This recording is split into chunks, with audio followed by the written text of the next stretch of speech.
Sometimes the people we overlook are exactly who we need most. Margaret Chen never imagined that the homeless man she'd driven past 100 times would become her greatest teacher. When her car broke down in an empty parking lot, she was trapped, with no signal and no help. From the shadows stepped a stranger most would fear weathered, carrying everything he owned in a torn bag. But he offered 3 simple words: "I can fix that." Within minutes, this forgotten veteran had her engine running again. As she watched him work with quiet skill, she realized this man had served his country, lost everything, yet still chose to help. 2 broken lives were about to collide in ways neither expected. What happens when a CEO discovers that sometimes the greatest success comes from lifting others up? Before we jump back in, tell us where you're tuning in from. And if this story touches you, make sure you subscribe because tomorrow I've saved something extra special for you. The morning sun cast long shadows across the corporate plaza as Margaret Chen hurried toward the gleaming towers of tech-forward industries. At 52, she commanded respect from every corner of the business world, her name synonymous with innovation and ruthless efficiency. The click of her heels against marble floors echoed through the lobby like a metronome, keeping time to her carefully orchestrated life. Yet as she entered her corner office on the 42nd floor, surrounded by awards and accolades that should have filled her with pride, Margaret felt the familiar hollow ache that no amount of success could touch. The view from her window stretched across the city, from the pristine downtown district to the forgotten neighborhoods where broken dreams gathered like autumn. Leaves in abandoned lots, her assistant knocked softly. "The quarterly reports are ready, Miss Chen. The board meeting is at 3. Margaret nodded, her attention already shifting to profit margins and market projections. She had built this company from nothing, transforming a small tech startup into a billion-dollar enterprise. Everyone called her brilliant. Some called her cold. She preferred efficient. The irony wasn't lost on her that someone who specialized in fixing broken systems couldn't seem to repair the growing distance between herself and her own daughter, Sarah. Their last conversation had ended in harsh words about priorities and presence. Sarah was 28 now, living across the country, building a life that deliberately excluded her mother. Meanwhile, 5 miles away in the industrial district, James Whitmore crouched beside a shopping cart that held everything he owned. The early morning chill bit through his worn military jacket, the same one he'd worn when he returned from Afghanistan 7 years ago. Back then, it had been pressed and decorated with medals earned through blood and courage. Now it served as his only protection against a world that had forgotten him. His weathered hands, still steady despite everything, sorted through the collection of salvaged metal and electrical components he'd gathered. To most people, it looked like junk. To James, each piece told a story of potential, of systems that could be rebuilt if someone just took the time to understand how they worked. The dog, tags tucked deep in his jacket pocket, had grown warm against his chest over the years, a secret reminder of who he used to be. Staff Sergeant James Whitmore, awarded the Bronze Star for valor, the Purple Heart for sacrifice. But those accolades felt like they belonged to someone else now, a ghost from a life that seemed increasingly unreal. He'd been a master mechanic in the Army, capable of coaxing life from machinery that others would have written off as hopeless.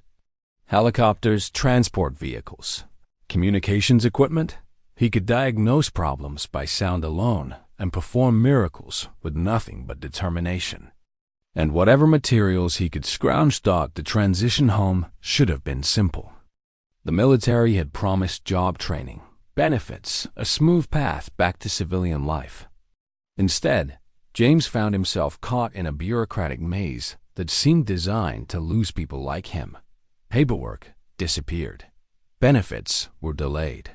The skills that had made him invaluable in the desert somehow didn't translate to a world that preferred credentials over capability. His marriage hadn't survived the change. Rebecca had tried to be patient, but watching him struggle with nightmares and the suffocating feeling of being indoors slowly wore down her optimism. When the drinking started, she took their daughter Emma and moved back to her mother's house. James couldn't blame her. He'd stopped recognizing himself in the mirror. The job at Morrison's auto shop had been his last real chance at stability. For 6 months, he'd proven himself capable of handling any repair that walked through the door.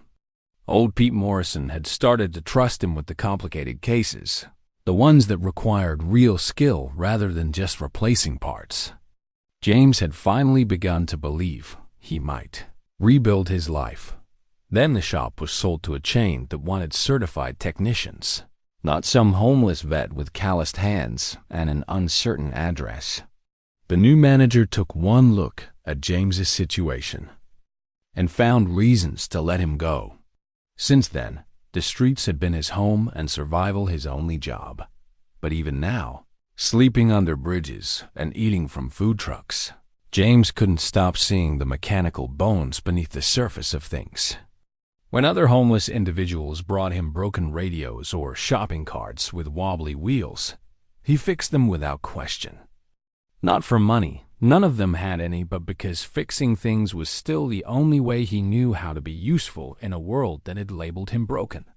The irony was that Margaret Chen drove past his usual corner twice a day, her luxury sedan, purring with the kind of precision engineering he appreciated.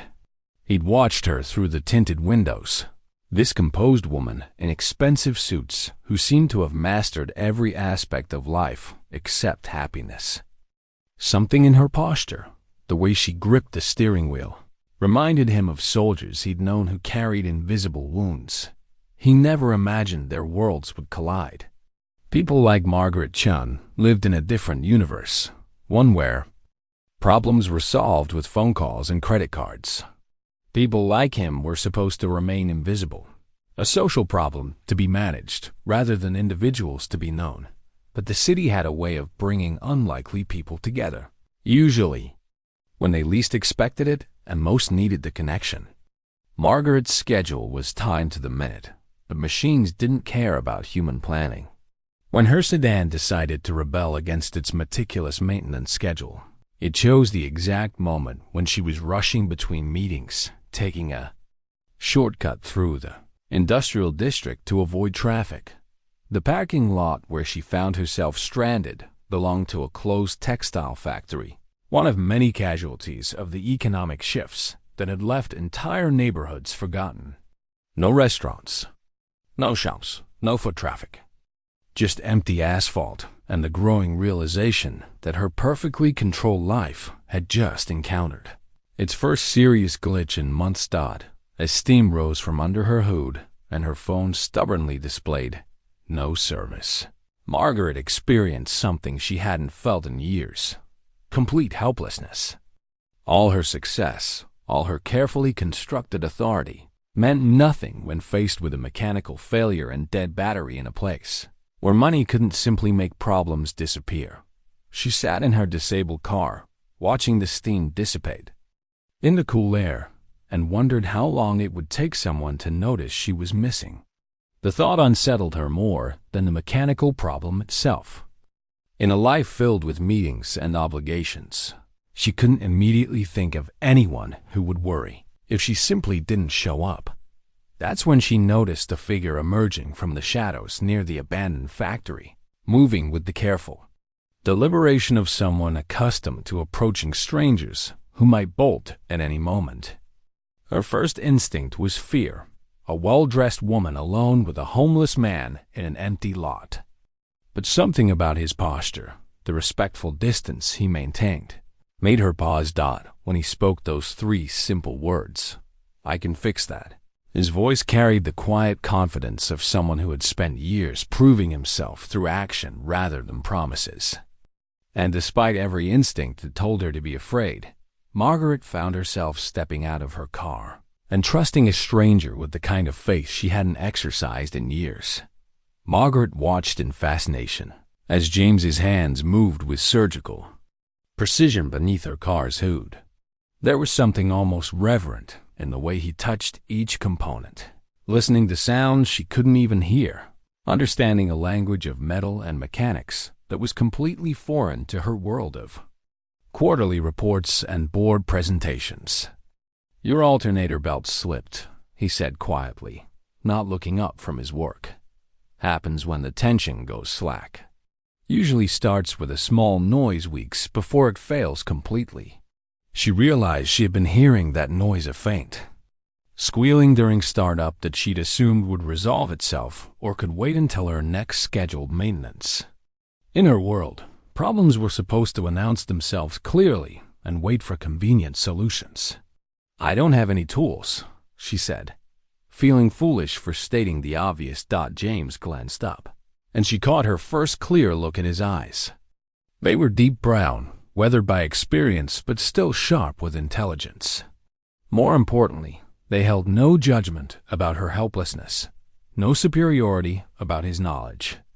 "Won't need much," he said, reaching into his duffel bag and withdrawing what looked like a collection of random metal pieces. She watched in amazement as he selected a thin strip of aluminum and began shaping it with his hands. Sometimes the best repairs come from working with what you have instead of waiting for the perfect tool. Within minutes, he had fashioned a makeshift tension adjuster and repositioned the belt.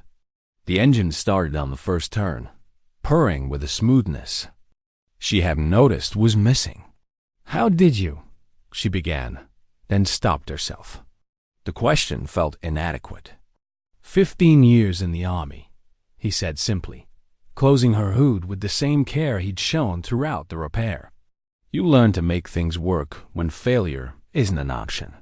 Margaret reached into her purse, her hand automatically moving toward her wallet. It was her standard response to service: identify the cost, pay the bill, move on with life. But James took a step back, his expression shifting to something she couldn't quite read. "I don't want your money," he said quietly. The words hit her harder than they should have. She was accustomed to financial transactions, to problems that could be solved by writing checks. His refusal left her standing in an empty parking lot, with no framework for understanding what had just happened. "Then what?" she started.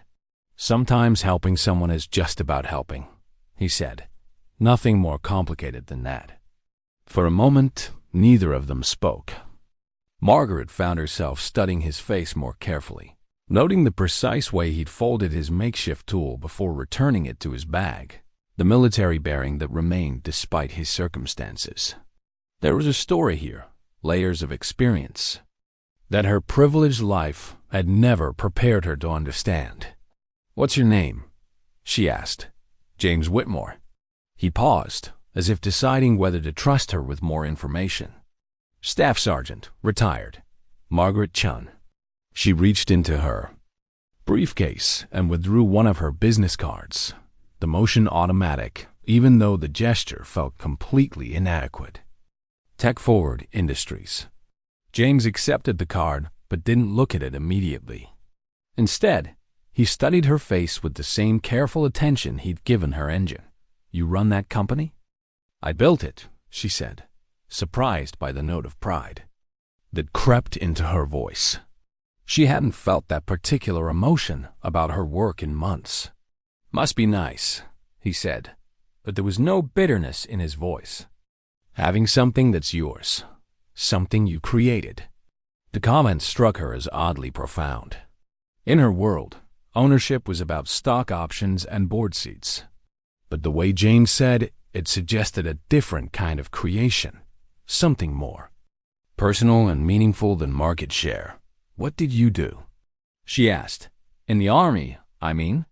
"Maintenance chief for a forward operating base in Afghanistan. Kept helicopters flying, transport vehicles moving, communication systems operational." His voice took on a different quality when he talked about his military service, stronger and more confident. "Whatever needed fixing, we fixed it. Lives depended on it. And now?" The question hung between them like a challenge. James's expression shifted, closing off some of the openness that had emerged during their conversation. Margaret immediately regretted the directness of her inquiry, recognizing too late that she'd pushed into territory that was clearly painful. "Now I fix what I can when I can," he said simply. She could see him preparing to leave, gathering his bag and taking that careful step backward that would return them to their separate worlds. Something inside her rebelled against that ending. This man had shown her more genuine competence in 10 minutes than most of her employees demonstrated in a week. "Wait," she said, the word escaping before she'd fully formed the thought behind it. "I meant what I said about not having the right tools. We have a whole maintenance department at Tech Forward. Industrial equipment, vehicles, electrical systems. Always something breaking down." James stopped moving, but didn't turn back toward her. "You offering me a job?" "I'm offering you a chance," she said. "Temporary work. See how it goes." He turned. Then, studying her face with that same careful assessment. Why? It was a fair question, and one she wasn't entirely sure how to answer. The smart business decision would be to thank him for his help and drive away, returning to the safety of scheduled maintenance and certified technicians. But watching him work had awakened something in her that had been dormant for years: genuine respect for craftsmanship, for the kind of practical intelligence that solved problems rather than simply managing them. Because anyone who can fix a car with spare metal in 15 minutes deserves better than sleeping under bridges. She said. The honesty of her response surprised them both. James looked down at her business card for the first time, reading her title and contact information. When he looked back up, something in his expression had shifted. "I don't do charity," he said firmly. "Neither do I," Margaret replied. "I'm talking about work. Real work for real pay, doing something you're clearly good at. And when your board finds out you hired a homeless veteran?" The question revealed an understanding of corporate politics that caught her off guard. James wasn't naive about the world he'd be entering, or the challenges his appearance and situation would create. Then they'll learn something about the difference between credentials and competence, she said. For the first time since their conversation began, James smiled. It was a small expression, barely visible, but it transformed his entire face. "You sure about this?" Margaret thought about her morning routine, the predictable sequence of meetings and reports that had filled her calendar for years. She thought about her daughter's accusation that she only cared about profit margins and efficiency ratings. She thought about the hollow feeling that greeted her every morning despite all her professional success. "No," she admitted.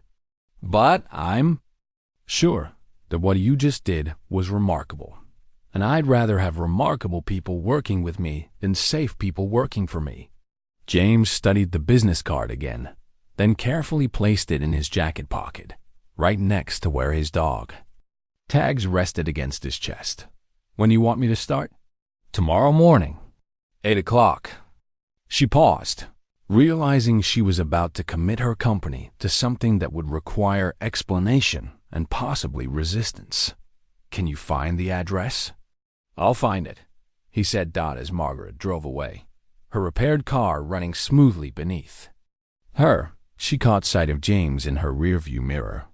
He was still standing in the empty parking lot, looking down at something in his hands. She realized it was her business card, and he was reading it again, as if trying to convince himself that the conversation had actually happened. By the time she reached her office, Margaret was already questioning the wisdom of her impulse. Her assistant greeted her with a stack of messages and a reminder about the board meeting. Normal life resumed its familiar rhythm, but something had shifted. The repair of her car had somehow initiated the repair of something else, something she hadn't even realized was broken.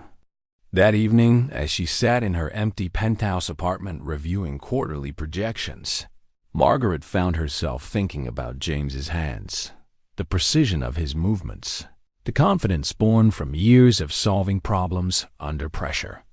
She wondered where he was sleeping tonight and whether he would actually show up in the morning. More unsettling, she wondered what she would do if he didn single quotes T. James stood outside the gleaming Tech 4 building at 7:45. The business card now creased from repeated handling. He'd spent the night in a 24-hour laundromat, using their sink to wash and shave as best he could.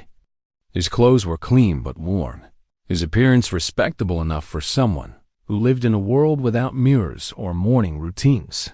The security guard looked him up and down with obvious skepticism. "You here for a delivery?" "James Whitmore," he said simply. "Miss Chen is expecting me." 20 minutes later, Margaret emerged from the elevator, her expression unreadable as she took in his appearance.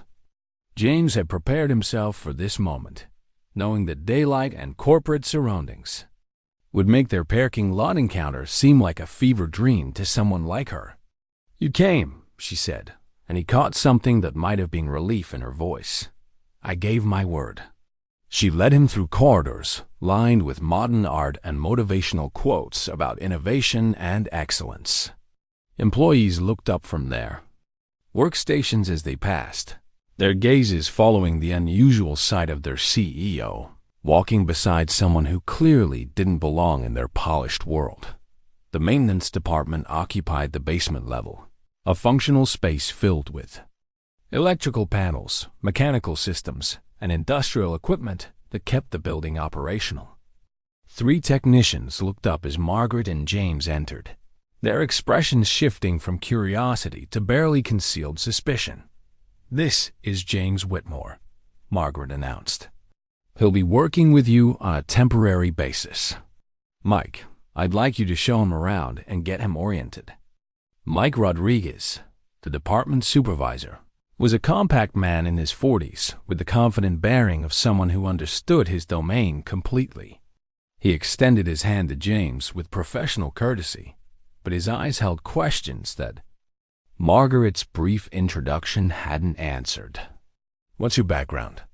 Mike asked as Margaret headed back to the elevator. 15 years Army maintenance, James replied. Forward operating bases, helicopter and vehicle repair, emergency systems, restoration. Any civilian certifications? James felt the familiar weight of that question, the one that had closed doors throughout his attempts to rebuild his life. Experience only. Mike's expression didn't change, but James recognized the slight shift in posture that indicated a decision had been made. He'd seen it before the moment when his lack of formal credentials outweighed his practical knowledge. "Well," Mike said after a pause, "let's see what you can do. We've got a cooling system that's been giving us problems for 2 weeks. 3 different contractor teams have looked at it, but the temperature irregularities keep coming back." He led James to a complex assembly of pipes, pumps, and control systems that maintained climate control for the building's server rooms. Diagnostic equipment surrounded the unit like medical instruments around a patient, displaying readings that had apparently frustrated multiple experts. James spent several minutes studying the system without touching anything, his eyes following the flow of pipes and electrical connections. He could see the logic of the design, the intended path of coolant, and the points where temperature should stabilize. More importantly, he could hear the subtle wrongness in the system's operation, a slight vibration that indicated stress somewhere in the mechanical chain. "Your contractors," he said finally. "Did they replace the primary circulation pump?" 2 weeks ago, Mike confirmed. "Brand new unit, installed to exact specifications." James knelt beside the pump housing, placing his hand against the metal casing. The vibration was more pronounced here, transmitted through the mounting bolts into the building structure. They install it with the original mounting hardware? Should they have? Depends on the pump specifications. New units sometimes have different weight distributions, different vibration patterns. Old mounting systems try to compensate, but they create harmonics that stress the whole network. James reached into his duffel bag and withdrew what looked like a collection of random metal pieces and tools. Mike recognized some of them: makeshift wrenches, improvised measuring devices, components that had clearly been salvaged and repurposed. The sight reinforced his skepticism about this unconventional new addition to his team. But as James began working, Mike's perspective shifted. There was nothing random about the way James selected each tool, nothing improvised about his methodology. He worked with the systematic precision of someone who had diagnosed complex mechanical problems under conditions where failure meant people died. Within an hour, James had identified the source of the temperature irregularities, microvibrations. From the improperly mounted pump were creating pressure variations throughout the coolant system.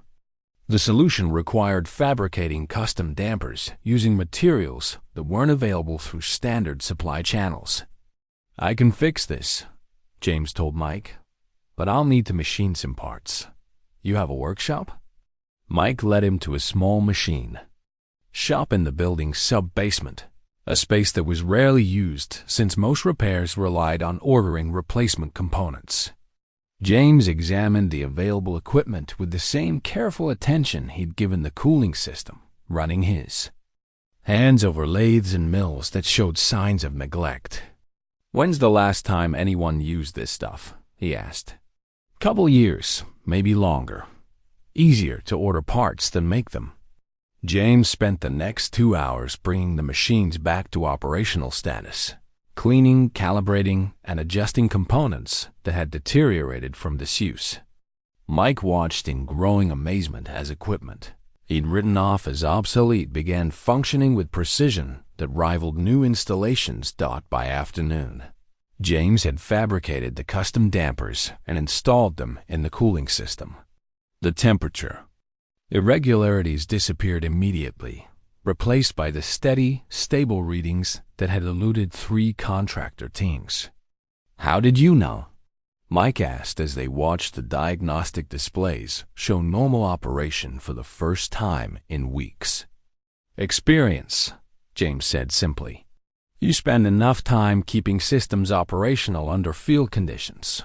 You learn to hear what they're telling you." Word of the repairs spread through the maintenance department and beyond.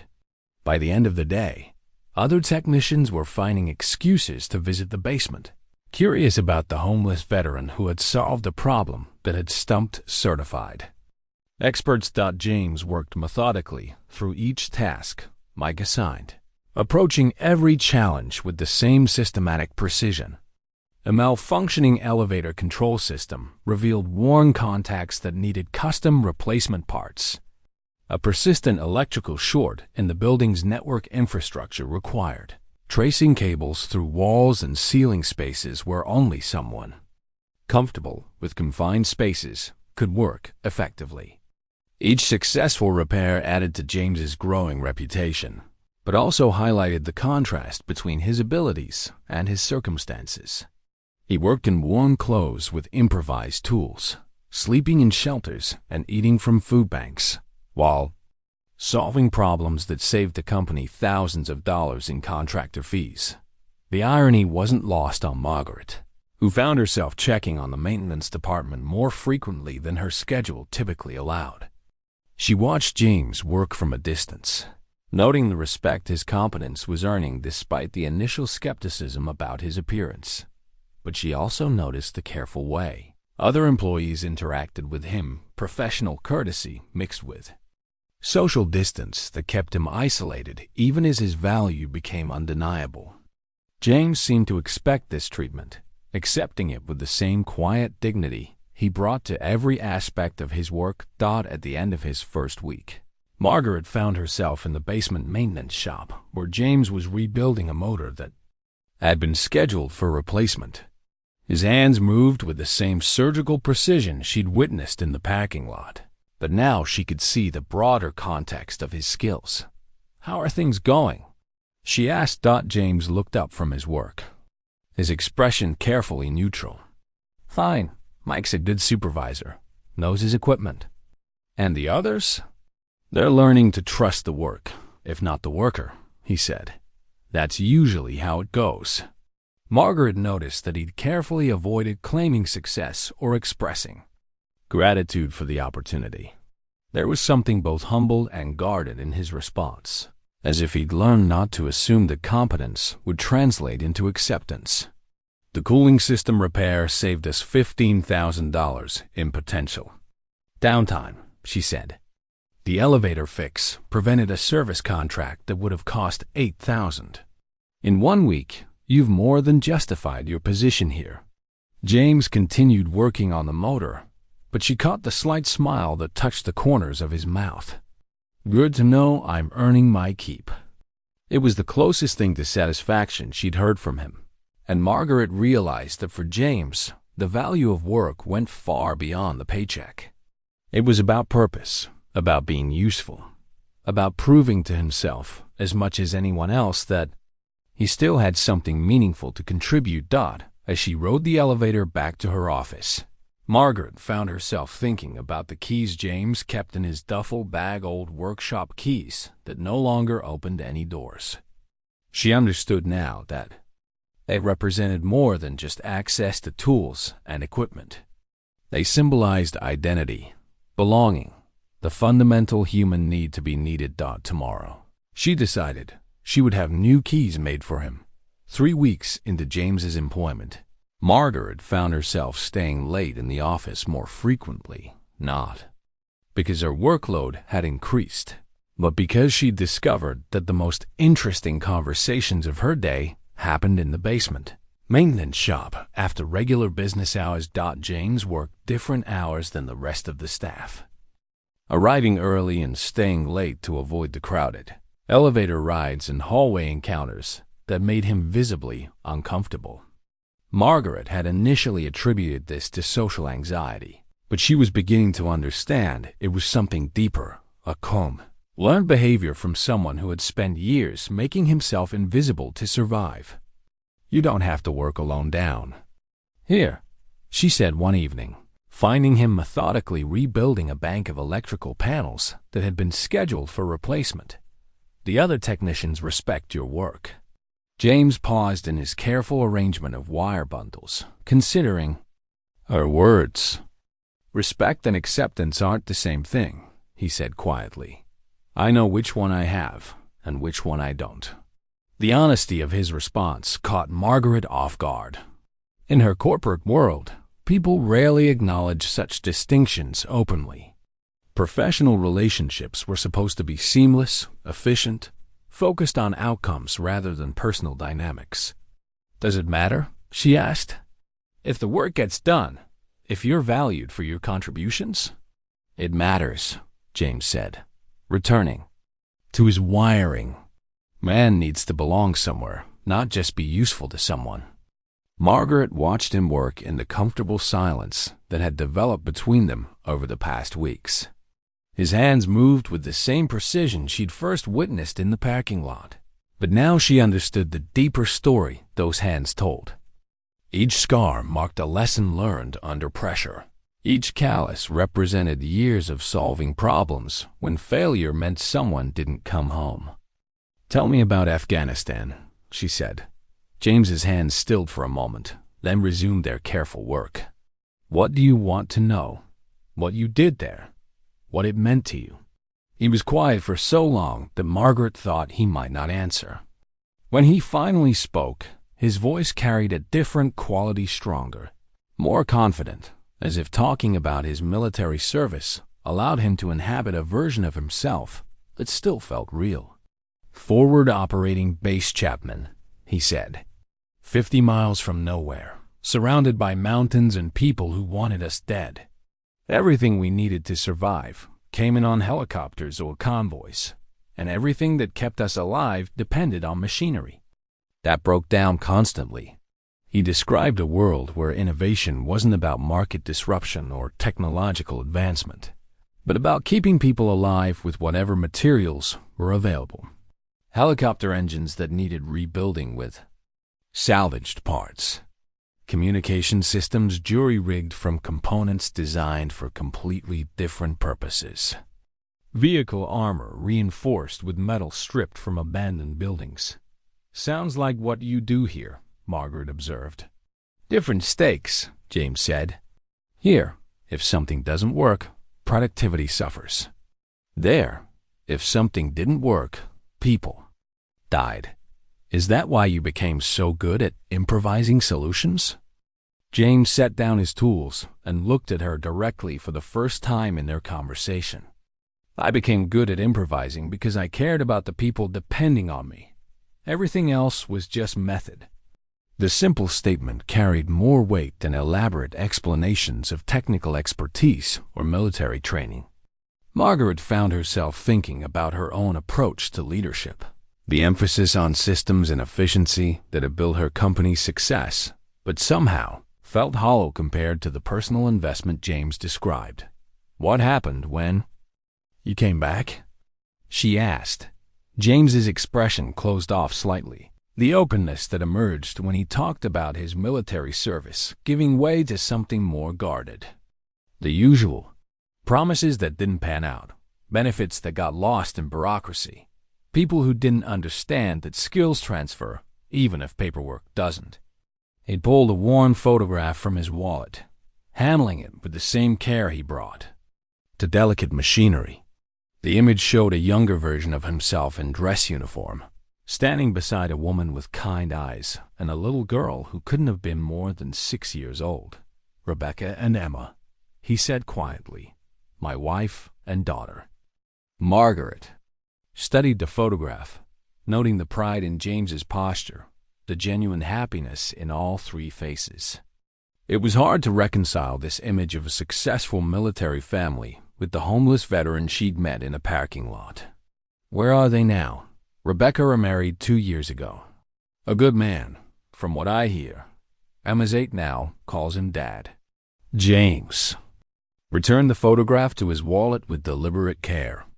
Probably better for her. I wasn't exactly father material after I got back. Have you tried to contact them? Once, about a year ago. Rebecca was polite but firm. Said it would be confusing for Emma, disruptive to the life they built. He resumed working on the electrical panel, but his movements had lost their earlier fluidity. She wasn't wrong. Margaret found herself thinking about her own daughter, Sarah, and the years of misconnections that had gradually built walls between them.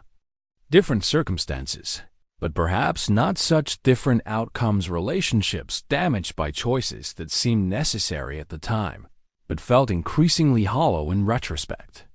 I haven't spoken to my daughter in 6 months, she said. James looked up, surprised by the admission. Why not? Same reason you don't contact yours, probably. Fear that reaching out would only confirm how much damage has been done. They worked in silence for several minutes, each absorbed in tasks that required precision and patience. Margaret found the methodical work surprisingly meditative, a contrast to the constant multitasking that defined her executive responsibilities. What did you fight about? James asked eventually. The usual. Time, priorities, presence. She accused me of caring more about quarterly profits than family relationships. Margaret tested a connection James had shown her how to make, satisfied when it held firm. Turns out she wasn't entirely wrong. Kids have a way of seeing things clearly, James said. Sometimes more clearly than we want them to. Emma was honest with you about needing her stepfather? Emma was 6 when I left. She doesn't remember me clearly enough to miss me. James's voice carried a weight that went beyond simple regret. That might be the kindest gift I ever gave her. Margaret wanted to challenge that assessment, to offer the kind of optimistic perspective that came naturally to someone who believed most problems could be solved with sufficient resources and determination. But something in James's tone suggested that he'd already wrestled with these questions far longer and more thoroughly than she could imagine. Instead, she asked, "Do you regret joining the army?" "No, James said immediately. Best thing I ever did. Gave me purpose, taught me skills, showed me what I was capable of when people were counting on me. He paused in his work, considering his words carefully. I regret that coming home was harder than going to war. The observation carried implications that Margaret was still processing when her phone buzzed with a text message. Sarah's name appeared on the screen, followed by a simple message. Thinking about visiting next month. Would that be okay? Margaret stared at the message for a long moment, aware that James was watching her reaction. My daughter, she said finally. She wants to visit. That's good news, isn't it? I think so. I'm not sure.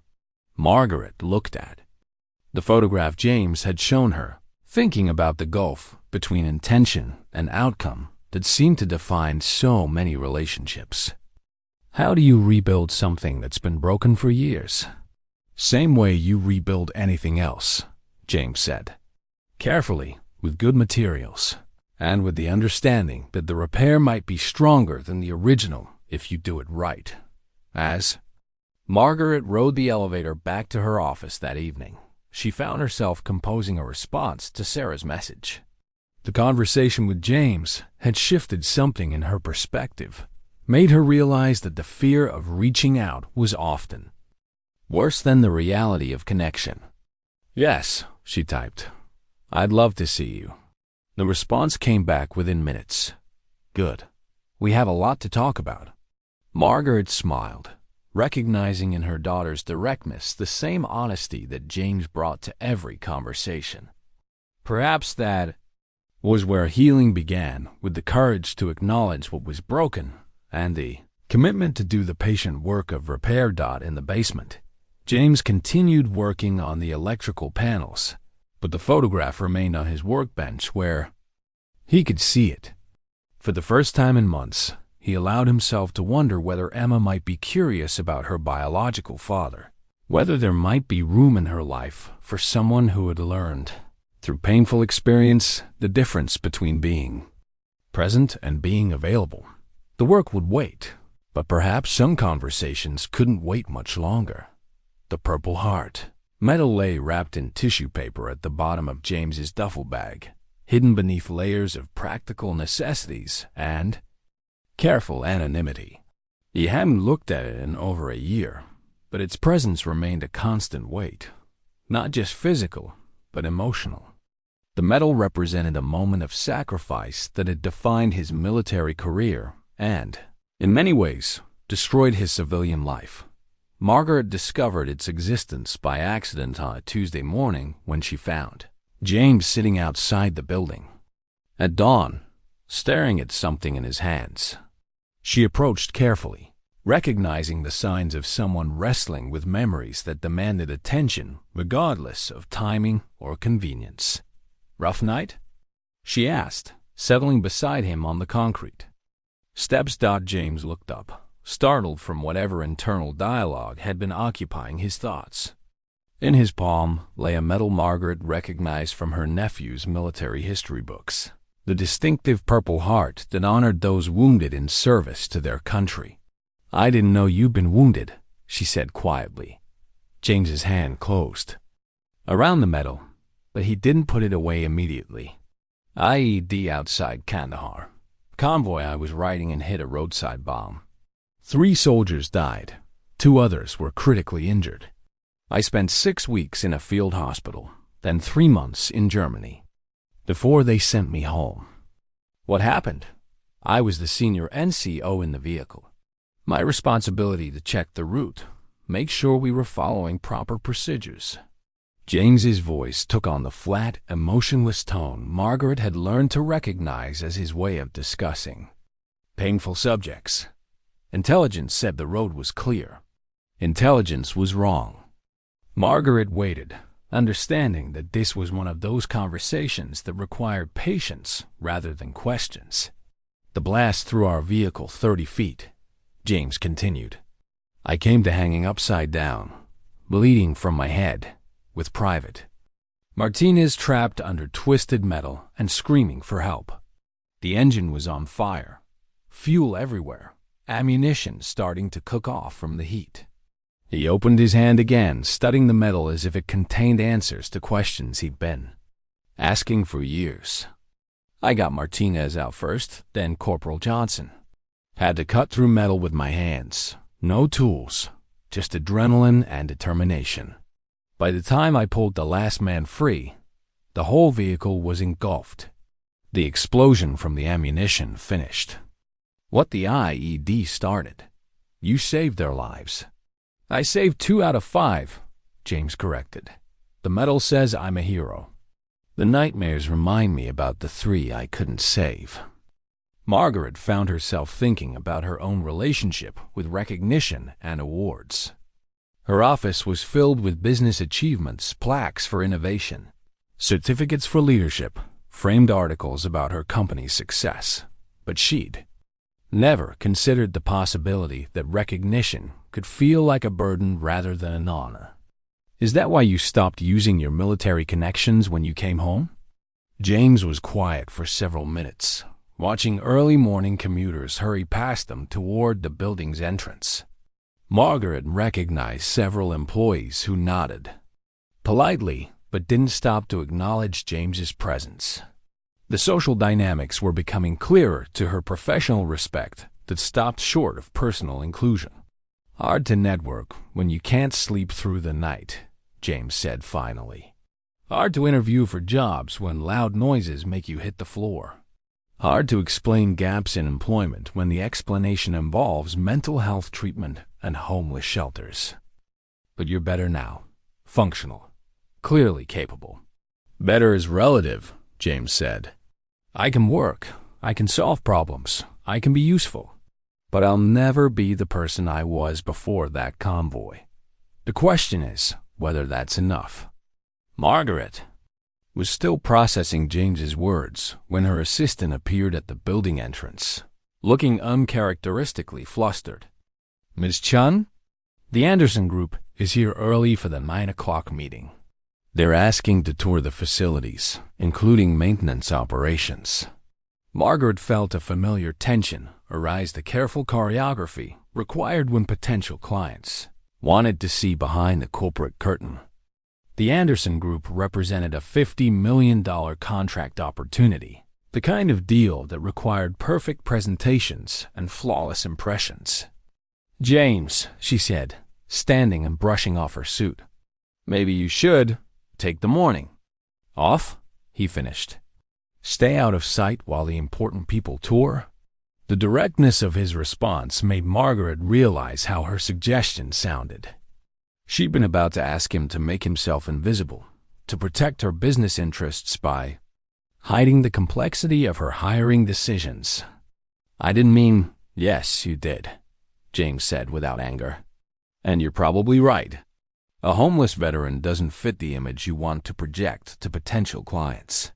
He stood, pocketing the Purple Heart and shouldering his duffel bag with practiced efficiency. I'll find something to do off-site until they leave. Margaret watched him walk away, recognizing that she'd just failed a test she hadn't even realized she was taking.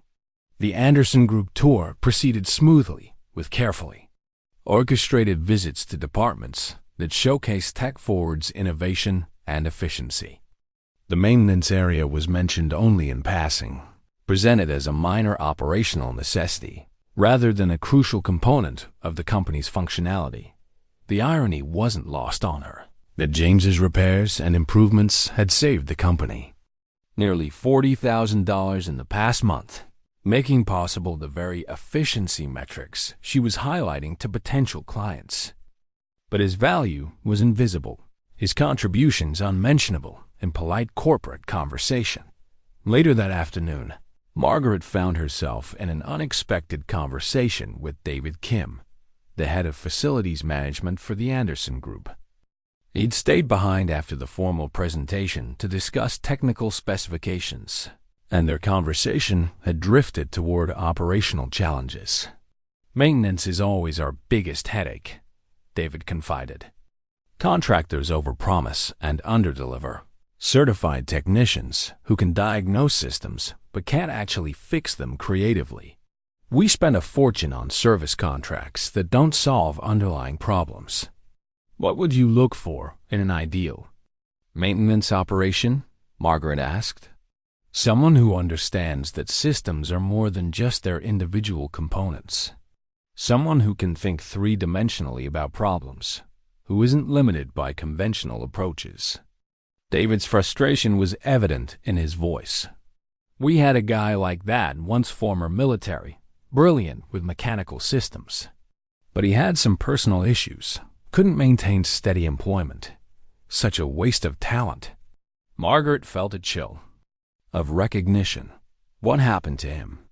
Last I heard, he was living rough somewhere in the city. Probably drinking, like so many of them do when they can't handle civilian life. David shook his head. The military builds these incredibly skilled specialists, then throws them away when they can't fit into normal corporate structures. That evening, Margaret found James in the building's parking garage, methodically checking the fleet vehicles that served the company's transportation needs. He worked by flashlight, his movements careful and thorough despite the inadequate lighting. The Anderson people are gone, she said. Good meeting? Promising. David Kim, their facilities manager, spent 20 minutes complaining about the difficulty of finding skilled maintenance personnel. James didn't look up from the engine he was examining. Sounds like an opportunity for someone. He specifically mentioned preferring military-trained technicians. Said they bring a different perspective to problem-solving, but not the kind of military-trained technician who might embarrass you in front of important clients, James said quietly.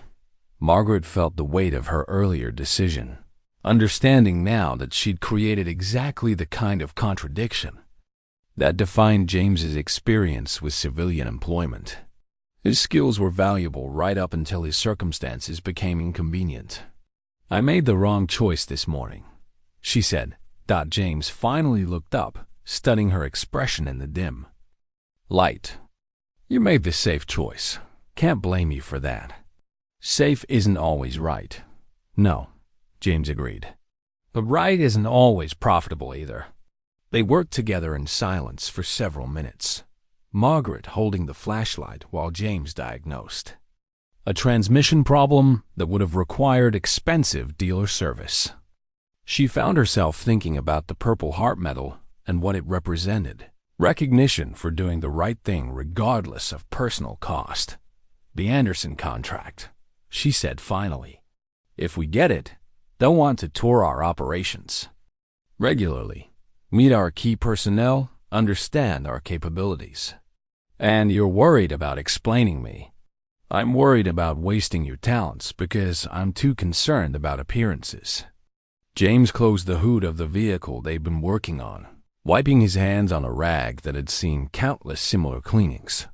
What are you proposing? That we stop pretending your background is a liability instead of an asset. That we present your military experience and problem-solving abilities is exactly what they are, rare qualifications that make this company better. And if that costs you the contract? Margaret thought about her conversation with David Kim, about his frustration with conventional approaches and his respect for military training. She thought about her daughter's upcoming visit and the conversations about priorities and authenticity that awaited them. Then we'll find clients who value substance over image, she said. There have to be some left. James smiled, not the careful, guarded expression she'd grown accustomed to, but something genuine and surprised. You sure about this? No, Margaret admitted, but I'm sure that hiding your capabilities serves no one, including me. As they rode the elevator back to the main floor, Margaret made a decision that would have seemed impossible a month ago. Tomorrow, she would have James's military decorations properly framed and displayed in the maintenance department. Not hidden away, but presented with the pride they deserved. It was time to stop pretending that broken people couldn't be the strongest foundation for building something better. The letter from Sarah had been sitting in Margaret's desk drawer for 3 days, unopened and accusing. She'd carried it with her through meetings and conference calls, a tangible reminder of the conversation that awaited her attention. Now, sitting in her office after another late evening in the maintenance department with James, she finally found the courage to break the seal. The handwriting was Sarah's, careful and deliberate in the way that suggested important words chosen with precision rather than speed. "Mom," it began, "I've been thinking about our last conversation and the things we both said. I know I was harsh about your priorities, and I know you were frustrated about my expectations. But I've had some time to think, and I realize we've both been avoiding the real issue." Margaret set the letter down, already feeling the familiar tension that preceded difficult family discussions.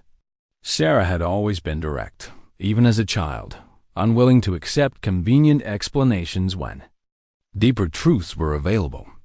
"The truth is, I don't really know who you are anymore. I know who you were when I was a little funny, present, someone who would drop everything to help with a science project or listen to playground drama. But somewhere along the way, you became someone else. Someone successful and admired and completely unreachable." The words stung because they carried the weight of accurate observation. Margaret could trace the transformation Sarah described, the gradual shift from parent to executive that had happened so incrementally she barely noticed until the distance became unmistakable. "I'm not asking you to choose between family and career. I'm asking you to remember that success without connection is just elaborate loneliness. I'm asking you to let me know the person you've become, not just the title you've earned." Margaret folded the letter and looked out her office window toward the industrial district where she'd first encountered James. The irony wasn't lost on her that she'd found more authentic connection with a homeless stranger than she'd maintained with her own daughter. 2 floors below, James was dealing with his own crisis of connection. 3 former members of his military unit had tracked him down through veteran services networks, wanting to stage what they called an intervention, but what felt more like an ambush. "You're better than this, Whitmore," said Tommy Rodriguez, a sergeant who'd served under James in Afghanistan. "Living on the streets, working odd jobs, hiding from everyone who knows what you're capable of." James accepted their criticism without defensiveness, understanding that it came from a place of concern rather than judgment. These men had seen him at his best, commanding respect and solving impossible problems under the worst conditions imaginable.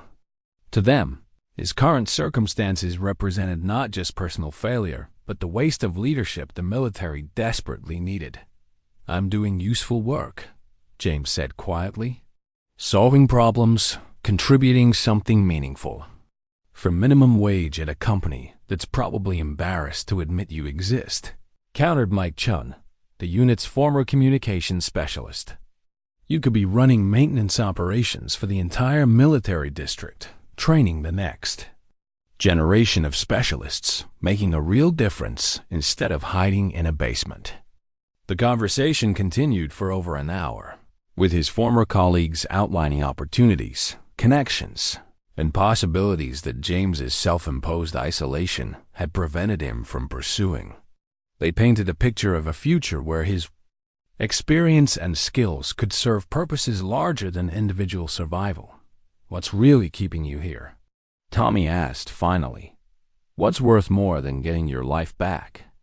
James thought about Margaret's late evening visits to the maintenance shop, the conversations that had become the most meaningful part of his day.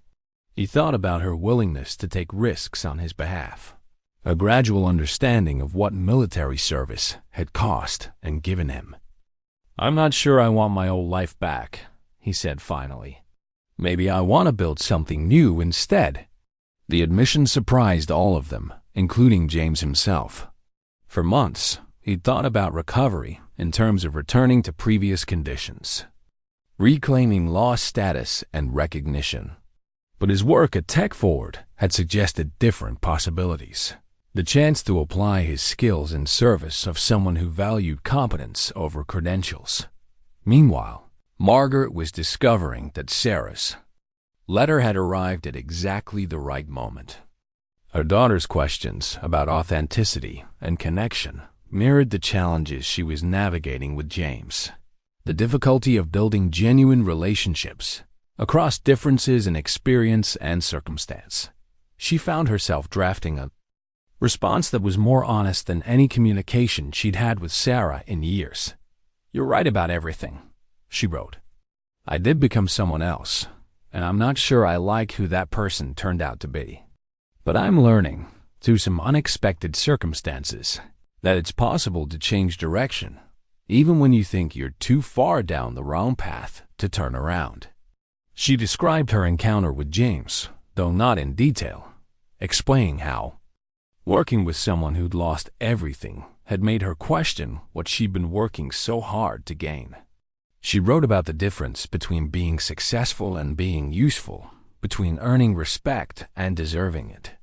"I'd like you to visit," she concluded, "not so I can show you how well I'm doing, but so we can figure out together what doing well actually means." The response to both letters came sooner than expected.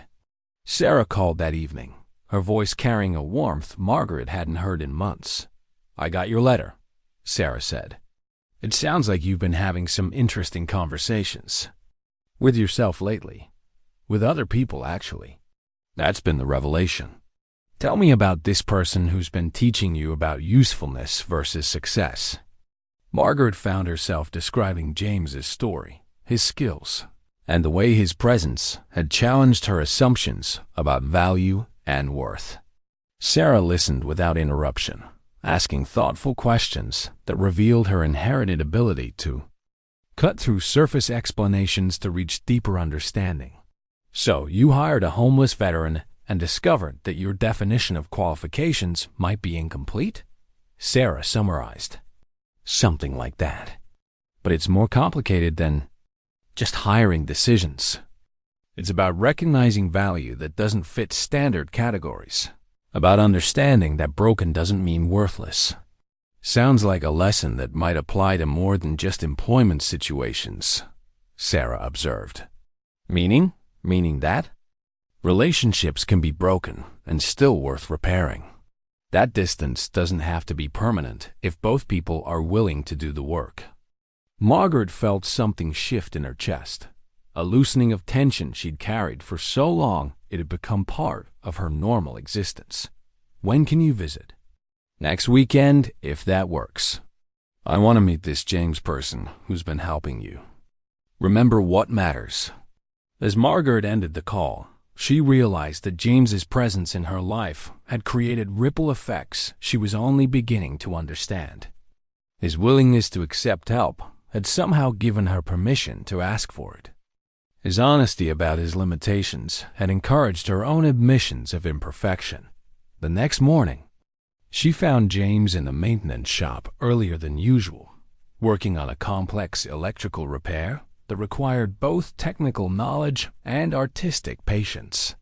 His former military colleagues had left the previous evening, but their visit had clearly stirred up questions that demanded attention. "How did your friends find you?" Margaret asked. "Veteran networks," James replied, without looking up from his work. "Amazing what people can discover when they're determined to help whether you want it or not. Did they make good points?" James paused in his careful wire splicing, considering the question with the same methodical approach he brought to mechanical problems. "They reminded me that hiding isn't the same as healing. That avoiding opportunities doesn't protect you from disappointment. It just guarantees you'll never find out what's possible. Are you thinking about leaving?" "I'm thinking about staying," James said, meeting her eyes directly.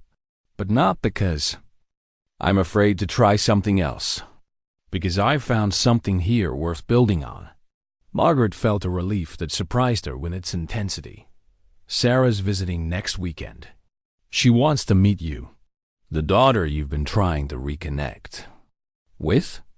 "The daughter I'm learning to know again," Margaret corrected. "Turns out honesty is more complicated than I expected, but also more effective." James smiled, returning to his electrical work with the satisfied expression of someone who'd found the right connection after patient searching. Funny how that works. As Margaret headed back to her office, she carried with her the sense that multiple repairs were happening simultaneously in machinery, in relationships, in the fundamental understanding of what it meant to build something lasting and valuable. Not all of them would be successful, but all of them were worth attempting. The letter from Sarah was no longer sitting accusingly in her desk drawer. Instead, it was taped to her computer monitor, a reminder that some of the most important work happened not in boardrooms or balance sheets, but in the careful, patient process of rebuilding trust, one honest conversation at a time. The discovery came by accident, buried in a stack of military commendation letters that Margaret was helping James organize for his service record portfolio. Sarah's visit had gone better than expected, and her suggestion that James document his military achievements had led to this afternoon spent sorting through papers that had been scattered across his belongings for years. Margaret paused at a letter dated 3 years ago, the official Department of Defense letterhead catching her attention. As she read the formal language of military recognition, her hands began to tremble. "James," she said quietly, "this commendation letter mentions saving soldiers from the 3rd Infantry Division, Charlie Company. It lists specific names." James looked up from the Purple Heart citation he'd been reviewing. "Yeah, that was the convoy I told you about." "Why?" "One of the names is Lieutenant David Chen." The silence that followed was profound, filled with the weight of coincidence that felt too significant to be random. James took the letter from Margaret's hands, reading it carefully as if seeing it for the first time. "Chen," he repeated slowly. "Your nephew?" Margaret nodded, unable to trust her voice. David was her brother's son, a bright kid who joined the army after college, despite his family's concerns about his safety. He'd served 2 tours in Afghanistan and come home to become a successful engineer, crediting his military experience with teaching him discipline and problem-solving skills. He never talked much about specific incidents, Margaret said. Just said he'd been lucky to serve with good people who watched out for each other. James read the letter again, his expression shifting as memory supplied details that official documentation couldn't capture. Lieutenant Chen, quiet kid, but smart, knew his equipment, trusted his people. When the IED went off, he was trapped under the vehicle's communications array. Took me 20 minutes to cut him free. You saved my nephew's life. I did my job, James corrected, but his voice carried a different quality, now not the careful modesty she'd grown accustomed to, but something approaching wonder at the strange paths that had brought them together. Margaret found herself thinking about all the conversations she'd had with David over the years, his reluctance to discuss combat experiences, his deep respect for the non-commissioned officers who'd trained and protected him. She remembered him saying once that he owed his life to an NCO who'd stayed behind to pull people from a burning vehicle, someone whose name he'd never learned but would never forget. There's more, James said, continuing to read through. Commendation. This letter mentions a classified operation that preceded the convoy mission. Something about protecting key infrastructure from insurgent attacks. Margaret felt a chill of recognition. What kind of infrastructure? Communication, networks, supply routes. The kind of targets that could disrupt entire operational theaters if they were compromised. James looked up from the letter, his expression troubled. Miss Chen, this commendation is dated wrong. It says I received recognition for the convoy. Rescue, but it doesn't mention why I was really discharged. What do you mean? James was quiet for several minutes, clearly wrestling with information he'd never shared. When he finally spoke, his voice carried the weight of decisions that had shaped years of his life. The convoy mission was supposed to be routine. Intelligence said the route was clear, but I had concerns about the timing. Command wanted us to move faster than safety protocols recommended because there was pressure from higher up to maintain operational tempo. He described a conversation with his commanding officer, disagreements about risk assessment that had escalated beyond normal military hierarchy.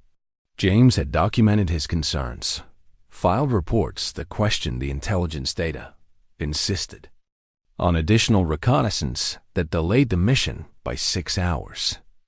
That delay probably saved half the convoy, James continued. If we'd left on the original schedule, we would have hit the primary IED placement instead of the secondary device. Casualties would have been much higher. So you were right to question the orders. I was right, but I was also insubordinate. Filed reports that made my commanding officer look incompetent. Questioned intelligence assessments that came from people with more rank than experience. James's expression had grown distant, as if he were reliving decisions that had defined his future. When the convoy got hit anyway, it gave them the excuse they needed to blame field leadership instead of examining systemic problems. Margaret was beginning to understand the larger picture, a military bureaucracy that had sacrificed a skilled NCO to protect higher-ranking officials from accountability. James's early retirement hadn't been about his fitness for service, but about his inconvenient honesty. The commendation letter mentions your actions saved 12 soldiers and prevented compromise of strategic communications networks, she said, reading from the document. That sounds like something that should have earned you promotion, not discharge. Should have, James agreed. Instead, it became evidence of my inability to follow orders without questioning superior judgment. They gave me the medals and showed me the door, with promises of veteran benefits that somehow got lost in administrative processing. Margaret felt a surge of anger that surprised her with its intensity. This wasn't just about unfair treatment of one soldier. It represented institutional failures that had cost James's career, his family, and nearly his life. Have you ever tried to appeal the discharge decision? With what resources? What credibility? James shook his head. A homeless veteran challenging military justice decisions? That's a fight designed for people with lawyers and political connections, not someone living in shelters. Margaret studied the commendation letter again, noting details that suggested James's situation was far from unique. The carefully worded language about operational circumstances beyond individual control and exemplary service under challenging conditions implied that James had been sacrificed to protect larger institutional interests. My nephew, she said, slowly, works for a veteran advocacy organization now. Pro bono legal services for military personnel who've been wrongfully treated by the system. James looked at her sharply. The lieutenant you mentioned? David Chen? David Chen, who owes his life to Staff Sergeant James Whitmore. Margaret felt pieces of a larger puzzle clicking into place. David, who has spent the last 3 years using his engineering background to help veterans navigate military bureaucracy and fight wrongful discharge decisions. The implications were staggering. The man Margaret had hired on impulse in a parking lot had saved her nephew's life in Afghanistan. The nephew whose military service had inspired him to advocate for other veterans. The advocate who now had the resources and connections to address exactly the kind of institutional injustice that had destroyed James's military career. This isn't coincidence, Margaret said quietly. No, James agreed. This is something else entirely. As they sat surrounded by documentation of James's military service medals that honored his courage, letters that celebrated his competence, and discharge papers that ended his career, Margaret realized that their meeting had been about more than a broken car or a homeless veteran needing work.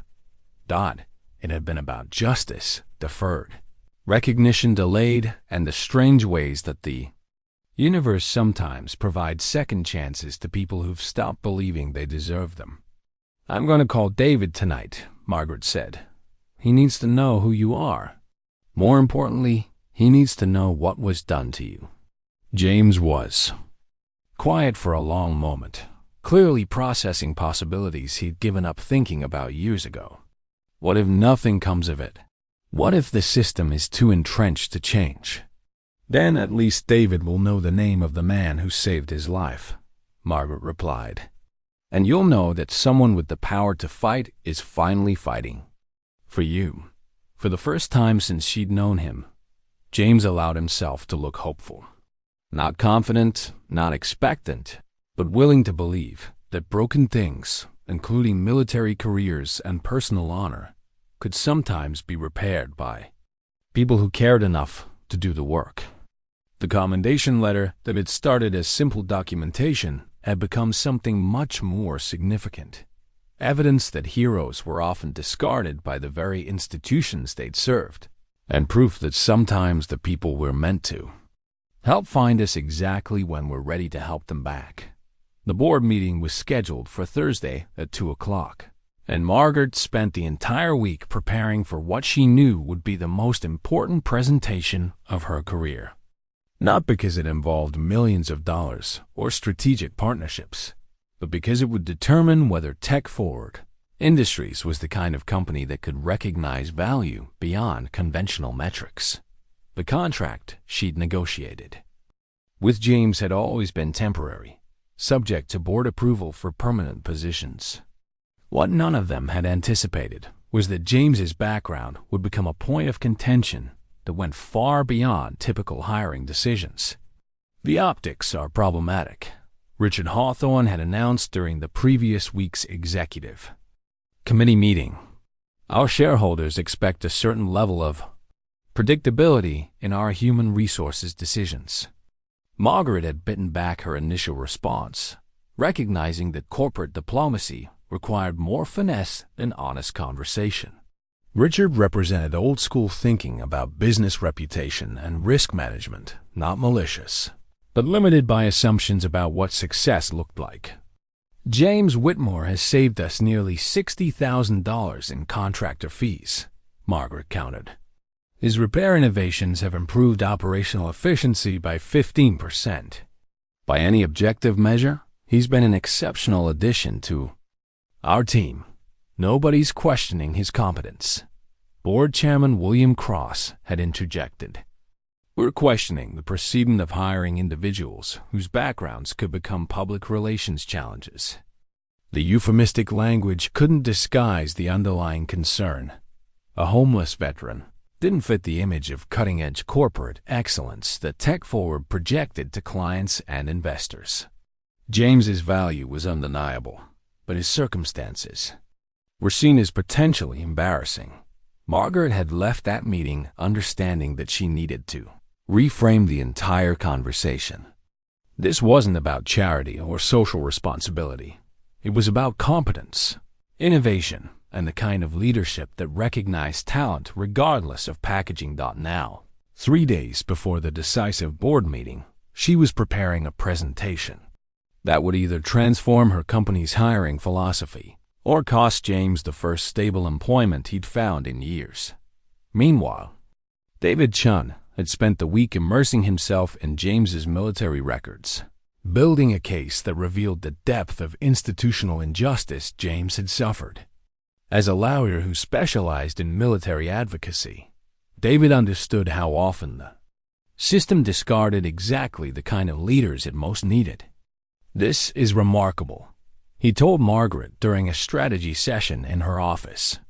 James didn't just save my life. He prevented what could have been a catastrophic intelligence breach. The communication networks he protected contained information that would have compromised operations across the entire theater. David had constructed a timeline that showed how James's insubordination had actually prevented disaster, how his willingness to challenge authority had saved not just individual lives, but strategic objectives. The subsequent cover-up and scapegoating represented exactly the kind of institutional dysfunction that military reform advocates had been fighting for years. The Discharge Review Board would overturn his case immediately if it were properly presented, David continued. Full restoration of rank, back pay, official recognition for his service. He could retire with full honors instead of being labeled as a problem soldier. Margaret found herself thinking about James's reaction to David's involvement.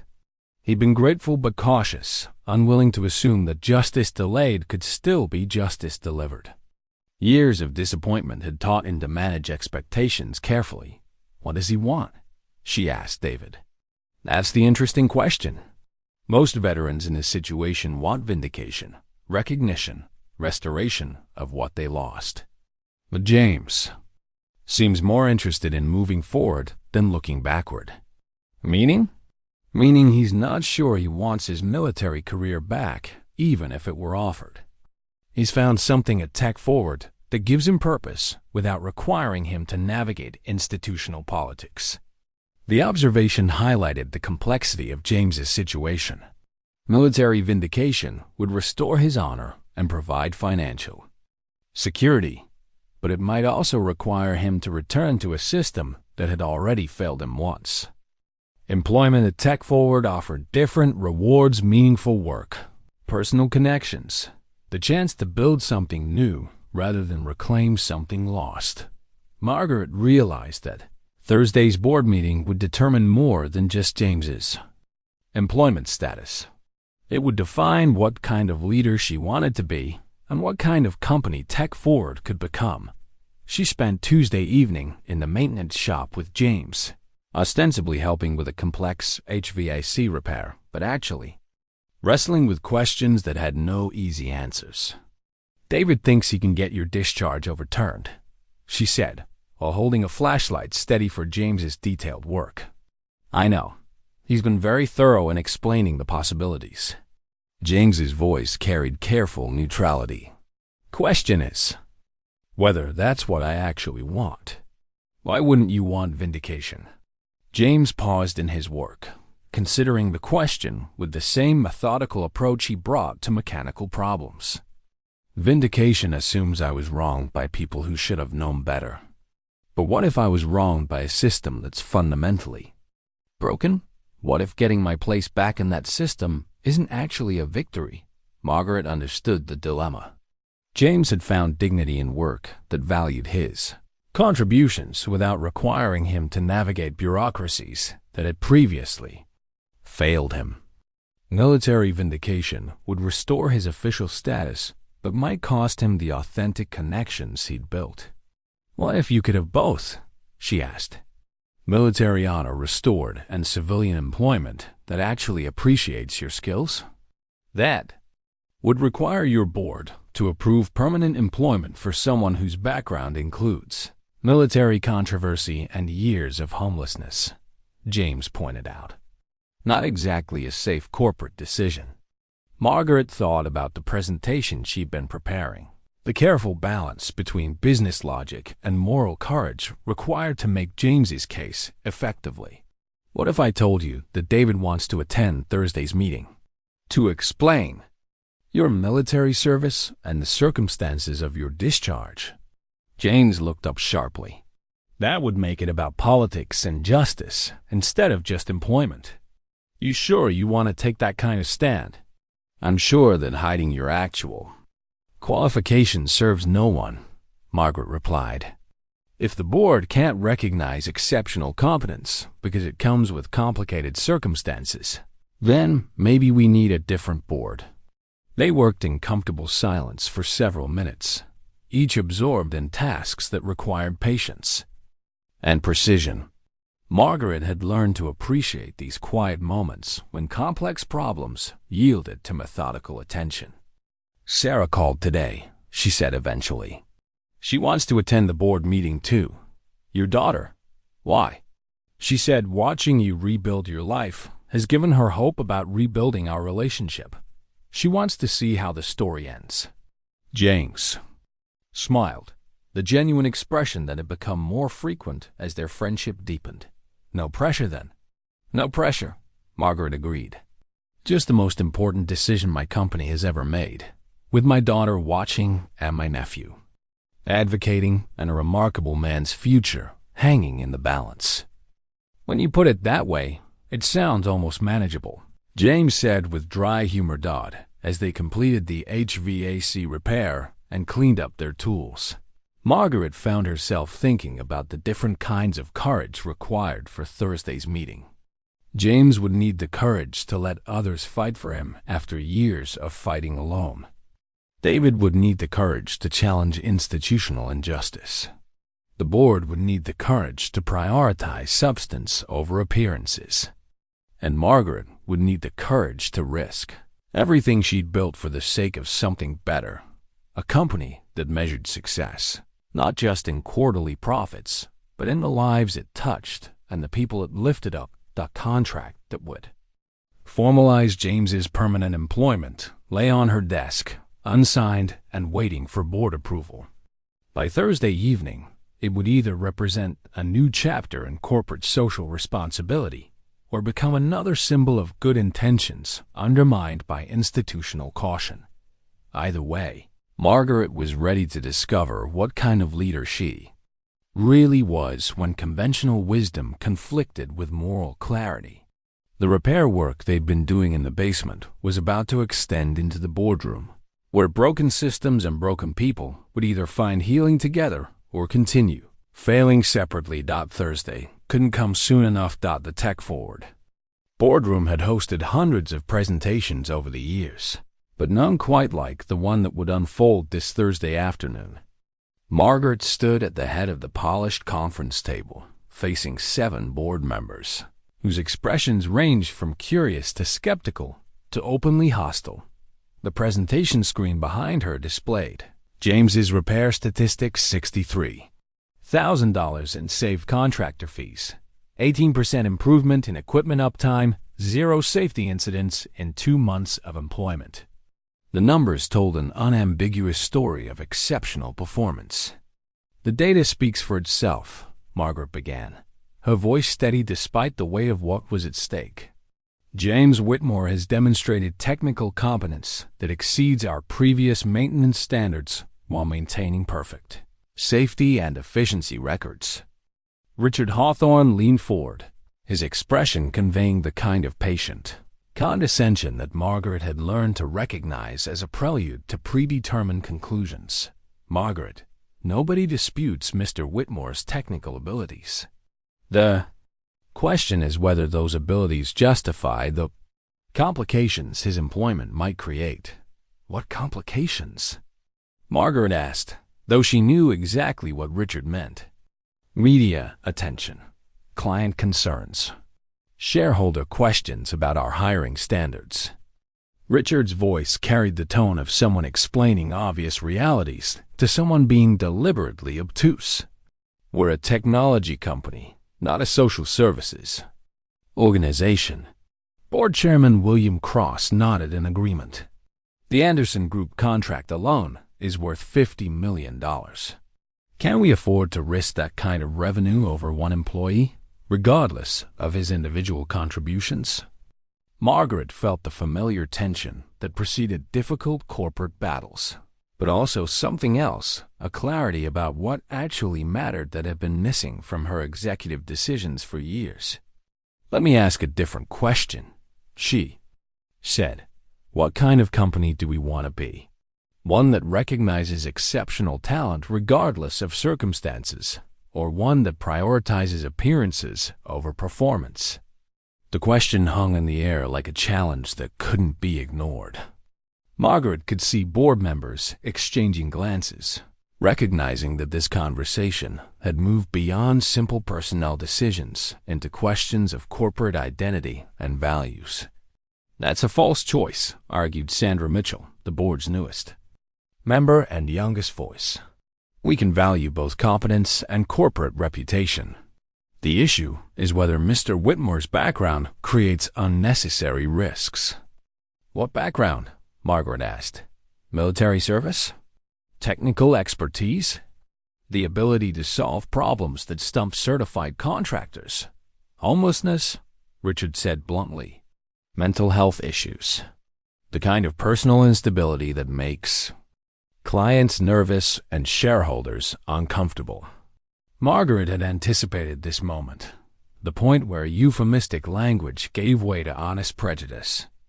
She clicked to the next slide, which displayed James's military commendations alongside photos of the complex repairs he'd completed. James Whitmore was awarded the Bronze Star, the Purple Heart, and 3 Army Commendation Medals for service that saved 12 soldiers' lives and prevented compromise of strategic communications networks, she said. His homelessness resulted from institutional failures, not personal inadequacy. His mental health challenges stem from combat trauma while serving his country. All very admirable, William Cross interjected, but it doesn't change the practical realities of corporate image management. Margaret was preparing her response when the boardroom door opened unexpectedly. James entered, wearing his cleanest work clothes and carrying a folder of documents. His presence immediately shifted the energy in the room, adding human dimension to what had been an abstract discussion. "Forgive the interruption," James said quietly, "but I thought the board should hear directly from the person whose future you're deciding." Margaret felt a surge of pride mixed with concern. James's unscheduled appearance could either humanize his case or reinforce concerns about his unconventional approach to corporate protocol. "Mr. Whitmore," William Cross said with barely concealed irritation, "this is a closed board meeting. Employees don't typically—" "I'm not here as an employee," James interrupted politely but firmly. "I'm here as someone who understands that his circumstances are being used to avoid difficult questions about what this company actually values." The directness of his statement silenced the room. Margaret watched board members reassess their assumptions about James's awareness of corporate dynamics and his willingness to challenge them. "You think we don't value your contributions?" Sandra Mitchell asked. "I think you value my contributions right up until they become inconvenient," James replied. "I think you're comfortable with exceptional performance as long as it comes from people who fit comfortable categories." Richard Hawthorne's expression hardened. "Mr. Whitmore, we appreciate your service to the country and your contributions to this company. But surely you understand that business decisions involve considerations beyond individual merit." "I understand that businesses make choices about what kind of considerations matter most," James said. "I also understand that those choices define character more clearly than mission statements or corporate values presentations." Margaret realized that James wasn't just defending his employment. He was challenging the board to confront the gap between their stated principles and their actual decisions. The conversation had moved beyond risk management into questions of institutional courage. "What would you like us to know about your situation?"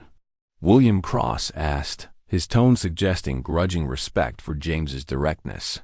James opened his folder and withdrew several documents, military commendations, repair innovation reports, and letters from veteran advocacy organizations. "I'd like you to know that my military service ended not because of performance failures, but because I questioned orders that would have cost lives. I'd like you to know that my homelessness resulted from institutional failures, not personal inadequacy. And I'd like you to know that the skills I bring to this company were earned through experiences that most people couldn't survive." He placed his Purple Heart on the conference table, the metal catching light from the overhead fixtures. "This represents one moment of service, but it symbolizes years of dedication to something larger than personal comfort or safety. The question isn't whether I'm qualified for this job. The question is whether this company is worthy of the kind of dedication I'm offering." The silence that followed was profound, filled with the weight of moral challenge that couldn't be deflected through corporate euphemisms.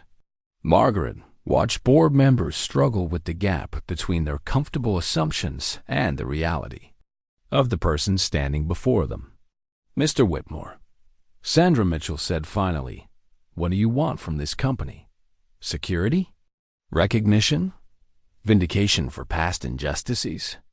James considered the question carefully, his expression suggesting that he was weighing answers that would define not just his future, but his understanding of what kind of future was worth pursuing.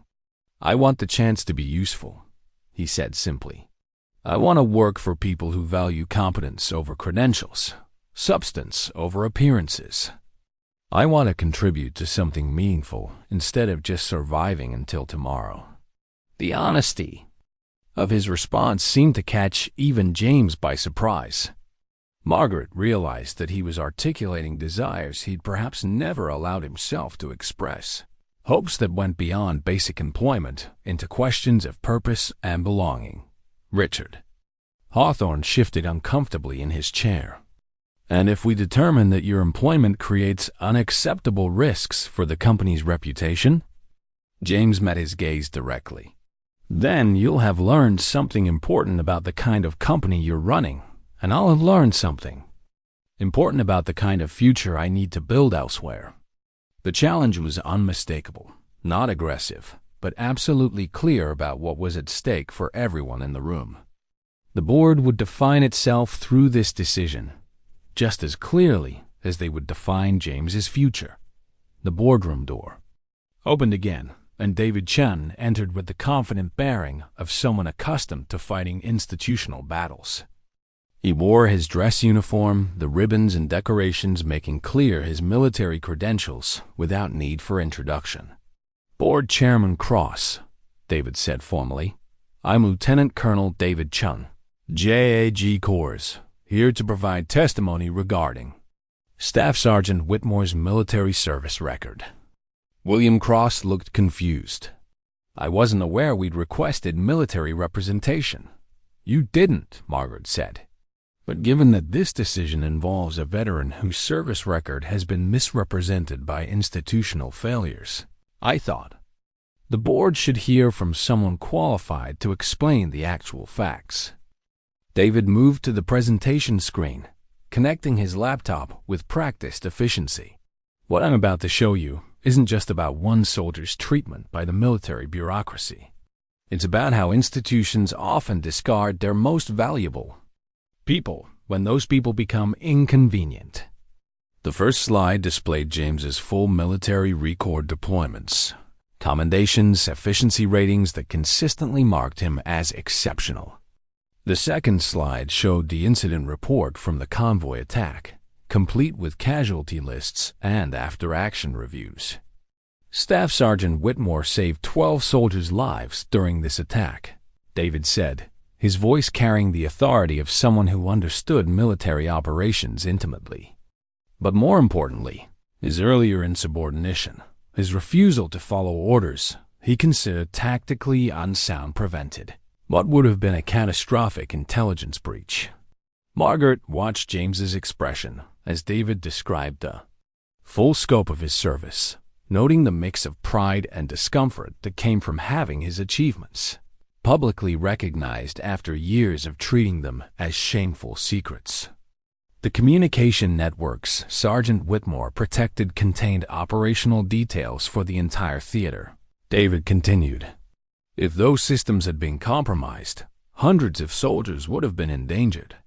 His willingness to challenge authority saved not just individual lives, but strategic objectives.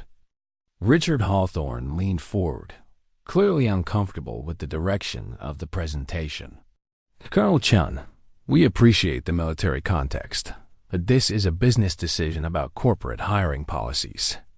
"No, sir," David replied firmly. "This is a decision about whether your company can recognize value that doesn't fit conventional categories."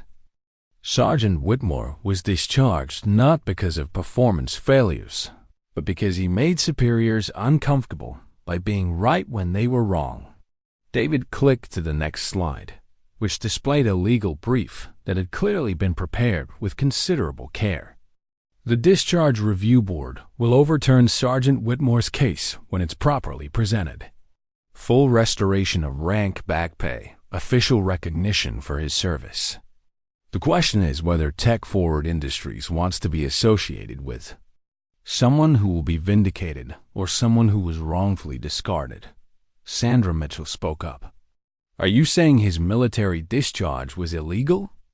"I'm saying it was unjust, procedurally flawed, and designed to protect institutional interests rather than serve military objectives, David replied. Sergeant Whitmore was sacrificed to cover up command failures that would have been embarrassing to higher-ranking officers. The presentation continued for another 10 minutes, with David methodically dismantling every assumption about James's military service that had been used to question his civilian employment. By the time he finished, the Purple Heart sitting on the conference table had been recontextualized from symbol of past trauma to evidence of extraordinary service. Sergeant Whitmore, David said, turning to address James directly, you saved my life in Afghanistan. But more than that, you taught everyone who served with you that competence matters more than rank, that moral courage sometimes requires challenging authority, and that the best leaders are those who put mission success above personal comfort.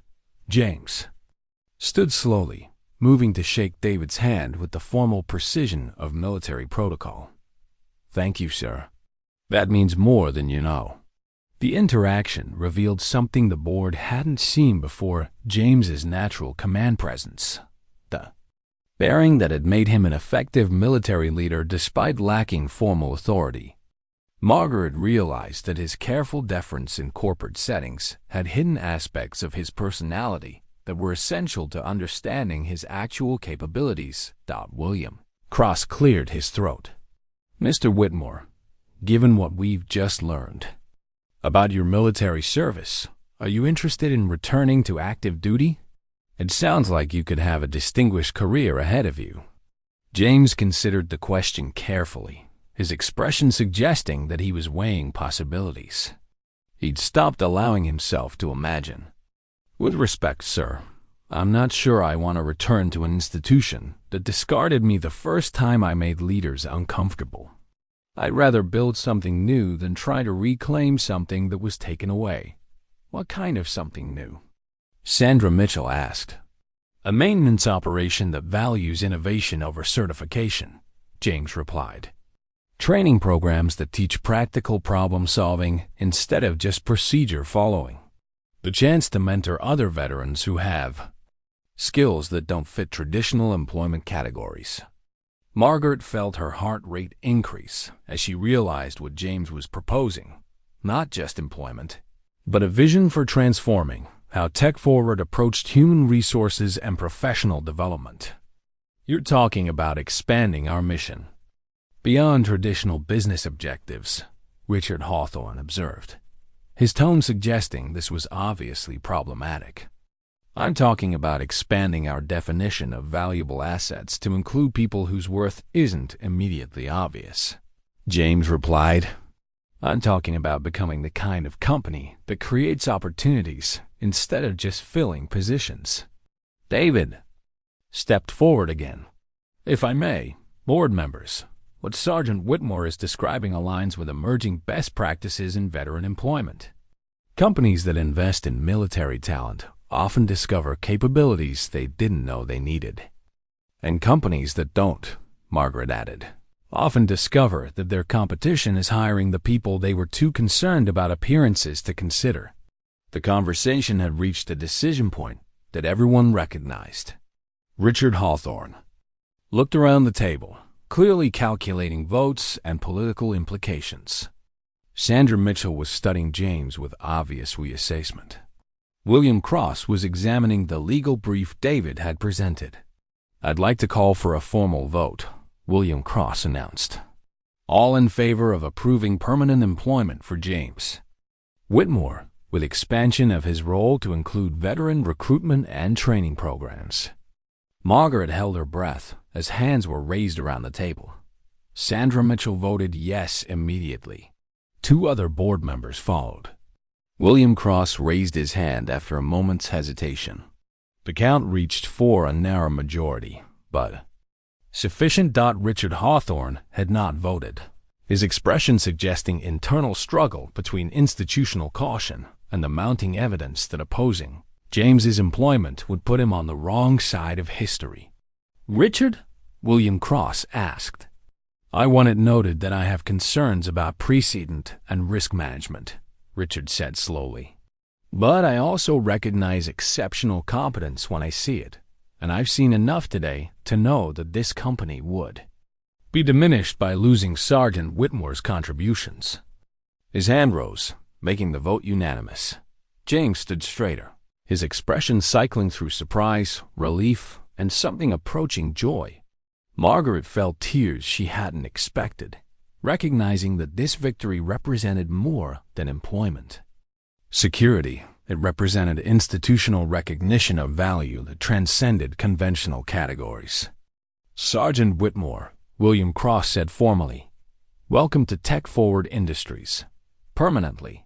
The handshake that followed between James and the board chairman symbolized more than employment confirmation.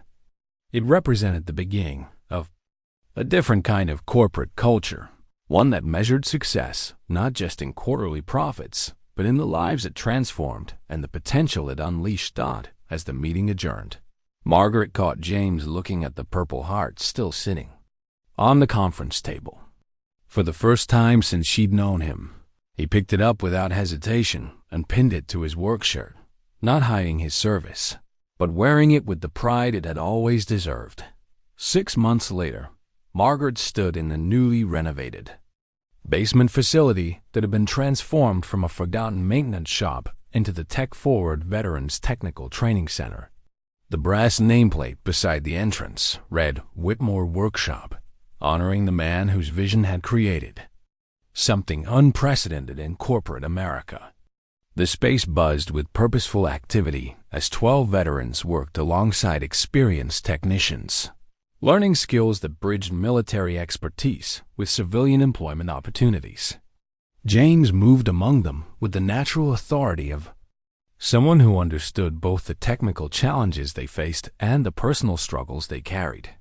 The key is understanding that every system tells you what's wrong if you know how to listen, James was explaining to a group gathered around. A complex piece of industrial equipment. Military training taught you to diagnose problems under pressure.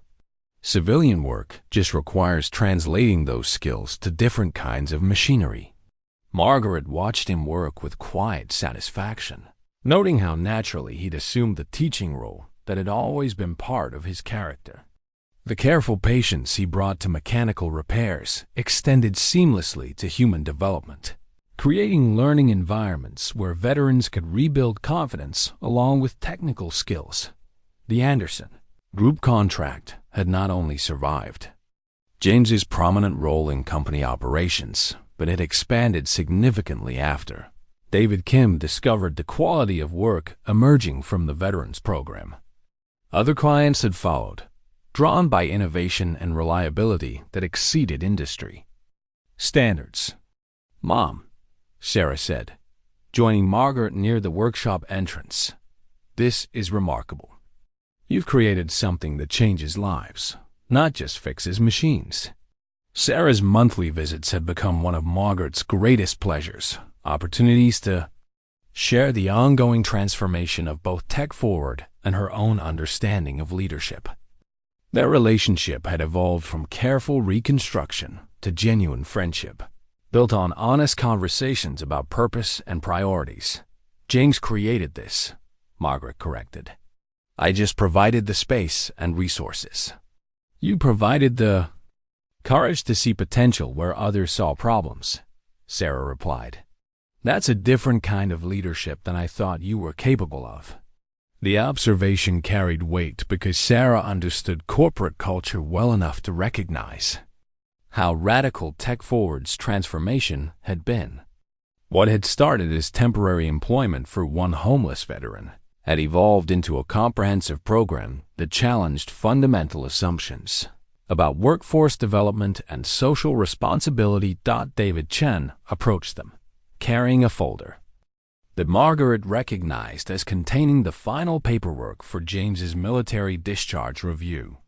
The process had taken months, but the outcome had never been in doubt once proper legal representation engaged with the case. Full restoration of rank, back pay, and formal recognition for his service, David announced. The review board nodded, only overturned the discharge but recommended James for promotion to Master Sergeant, retroactive to when he should have been advanced if institutional politics hadn't interfered. Margaret felt a familiar surge of pride, though she'd learned that James's relationship with vindication was more complex than simple satisfaction. Military justice restored his honor, but civilian purpose had restored his sense of usefulness. "Where is he?" Sarah asked, looking around the workshop. "Probably in his office," Margaret said, leading them toward a small space that had been James's one personal request when designing the facility. Not larger quarters or better equipment, but a private space where veterans could talk through challenges that went beyond technical training. They found James at his desk, writing what appeared to be a letter. The office walls displayed his military commendations, alongside photographs of workshop graduates who had found meaningful employment. A small American flag stood beside his computer, positioned where he could see it while working. "Writing too, Emma?" Margaret asked, recognizing the careful handwriting that suggested important communications. James looked up with the smile that had become more frequent as his life stabilized. "8th birthday card." Rebecca said it would be appropriate to send something, as long as I don't expect immediate response or relationship building. The careful boundaries Rebecca had established protected Emma while allowing James limited connection to his biological daughter. It wasn't the relationship he'd lost, but it represented hope for something meaningful in the future. "What does the card say?" Sarah asked. "That I'm proud of her, that I think about her often, and that when she's ready to ask questions about her father, I'll have answers that might make sense." James sealed the envelope with deliberate care. Not much, but it's honest communication instead of silence. Margaret found herself thinking about the different kinds of courage required for rebuilding relationships, the patience to accept limited connection, the humility to work within boundaries established by people who had been hurt, the faith that slow progress was still progress. "David has news about the military review," she said. "I heard. Full restoration, back pay, promotion to Master Sergeant." James's expression carried satisfaction mixed with something more complex. "Funny how justice looks different when you're not sure you want what it's offering." "You're not interested in returning to active duty?" David asked. "I'm interested in building something here that serves military values without requiring military bureaucracy," James replied. "Teaching veterans that their skills have civilian applications, helping companies understand that military experience brings capabilities they didn't know they needed." He gestured toward the workshop, where veterans were working on projects that combined technical innovation with practical problem-solving. "This serves the mission without requiring me to navigate institutional politics that discarded me once before." Margaret understood that James had found something more valuable than career restoration. He'd found purpose that aligned with his values while serving people who appreciated his contributions. The vindication mattered, but the meaningful work mattered more. "Speaking of serving the mission," Sarah said, "I have news too. My nonprofit is interested in partnering with Tech Forward on a national expansion of the Veterans Program. We have funding sources and organizational infrastructure that could take this model to other cities." The proposal represented possibilities that none of them had imagined 6 months earlier, a chance to transform individual success into systemic change that could impact thousands of veterans struggling with civilian transition. "What would that look like?" James asked. "Tech Forward provides the technical expertise and training methodology. My organization handles funding, legal structure, and partnerships with other companies that want to develop veteran employment programs." Sarah's excitement was evident in her voice. "We could create a network of workshops that gives veterans real alternatives to traditional employment paths."